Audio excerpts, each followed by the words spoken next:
அச்சுறுத்தலை ஏற்படுத்தக்கூடிய மக்கள் தொகை அடிப்படையிலான நாடாளுமன்ற தொகுதி மறுசீரமைப்ப இந்த அனைத்து கட்சி கூட்டம் ஒருமனதாக கடுமையாக எதிர்க்கிறது.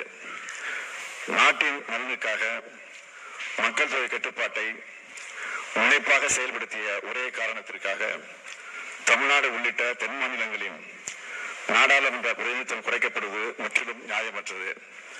இந்த வகையில் மக்கள் தொகை கட்டுப்பாட்டை அனைத்து மாநிலங்களும் முன்னெடுப்பதை ஊக்குவிக்கும் வகையில் 1971ஆம் ஆண்டு மக்கள் தொகை அடிப்படையிலேயே நாடாளுமன்ற தொகுதியில் தொடர்ந்து வரையறுக்கப்படும் என்று கடந்த 2000 ஆண்டில் அன்றைய பிரதமர் அவர்கள் உறுதியளித்தவாறு தற்போதும் இந்த வரையறை 2026 மேலும் 30 ஆண்டுகளுக்கு நீட்டிக்கப்படும் என்று மாண்புமிகு பிரதமர் அவர்கள் நாடாளுமன்றத்தில் உறுதி அளிக்க வேண்டும்.